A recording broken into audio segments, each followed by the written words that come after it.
అందరికీ నమస్కారం అండి. నేను ఈరోజు ధనరాజ్ గారితో, పృథ్వీ పోలవరపు గారితో ఉన్నాను. రామోహన్ రాఘవం సినిమా గురించి డిస్కషన్ గురించి. 12 years బ్యాక్ నేను ఇండస్ట్రీలో నాకు ఏమీ తెలియదు, ఒక్క మనిషి కూడా పరిచయం లేకుండా హైదరాబాద్ వచ్చాను.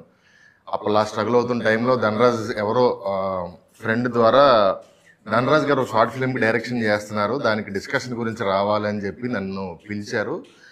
అప్పటి నుంచి మొదలయ్యి ధనరాజ్ గారు నన్ను ఆయన సినిమాకి వెళ్తే షూటింగ్కి, డబ్బింగ్కి వెళ్తే డబ్బింగ్కి, పార్టీకి వెళ్తే పార్టీకి పరిచయాలు అవుతాయి అంటే దాన్ని తీసుకెళ్ళి నేను రైటర్ అయ్యేంత వరకు నన్ను ఆయన తీసుకొచ్చారు. ఇప్పుడు ఫైనల్గా ఆయన కోరుకున్నట్టు నేను రైటర్ అయ్యాను.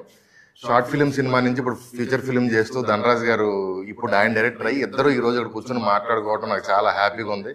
ఫస్ట్ ఆఫ్ ఆల్ కంగ్రాట్స్ అన్న. Thank you. నేను ఇక్కడ షార్ట్ ఫిల్మ్ నుంచి ఫీచర్ ఫిల్మ్ వరకు రావడం, మీతో మాట్లాడటం నిజంగా చాలా హ్యాపీగా ఉంది. నాకు చాలా హ్యాపీగా ఉంది. అంటే ఏంటంటే బేసిక్గా నువ్వు ఈ స్థాయికి వస్తావని నేను ఆ రోజు అనుకోలేదు.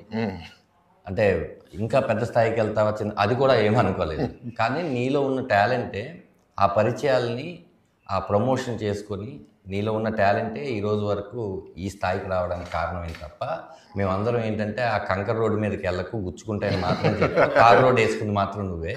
చాలా హ్యాపీగా ఉంది ప్రస్తుతం. ఎందుకంటే ఆ రోజే నీ టాలెంట్ నేను చూశాను. ఇంట్లో ఎలా చూశానంటే అప్పటికే నేను ముదురని నేను ఫీల్ అవుతున్న టైంలో నువ్వు వచ్చి అలా కాదన్నా అందులో ఉన్న ప్రాబ్లమ్స్ ఏంటో నువ్వు చెప్పావు. అప్పుడు నాకేమనిపించిందంటే అప్పటికి ఇంకా నేను ప్రొడ్యూస్ కూడా ఏం చేయలేదు, నిర్మాత అవ్వాలని ఆలోచన లేదు. అప్పుడు మనం ఒక కాన్సెప్ట్ అనుకున్నాం. అవును, ఒక పెద్ద చెస్ బోర్డు మీద నల్ల కలరు ఇది పెట్టి ఒక సెట్ వేద్దామని కూడా రాసుకుందాం అని అనుకున్నాం.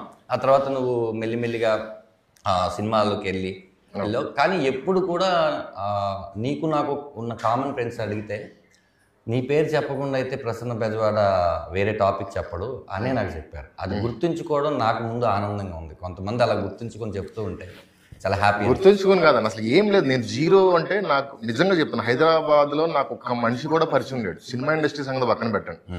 అలాంటిది ఏలు పట్టుకుని చేయి పట్టుకొని తీసుకెళ్ళి నేను ఇదే ఇంటర్వ్యూ హాల్లో కూర్చుని వేరే శివగారితో చెప్పాను. నేను ఇండస్ట్రీ మొత్తాన్ని ధనరాజ్ గారి కళ్ళతోనే చూశాను నేను అని చూసాను ఇంటర్వ్యూ.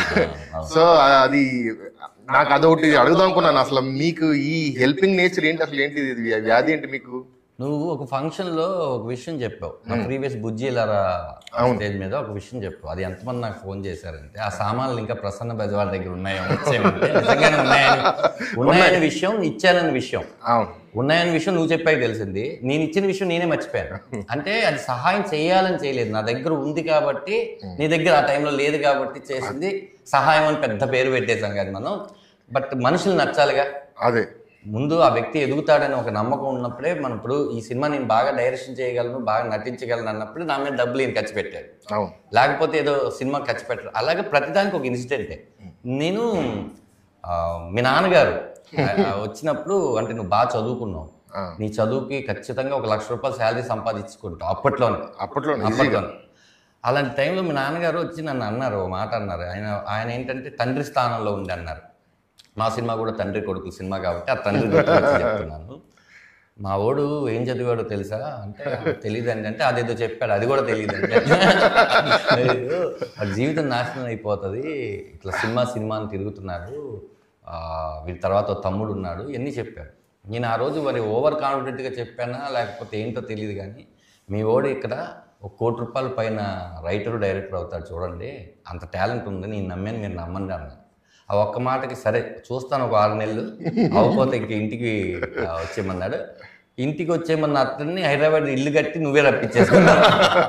థ్యాంక్స్ ప్రసన్న.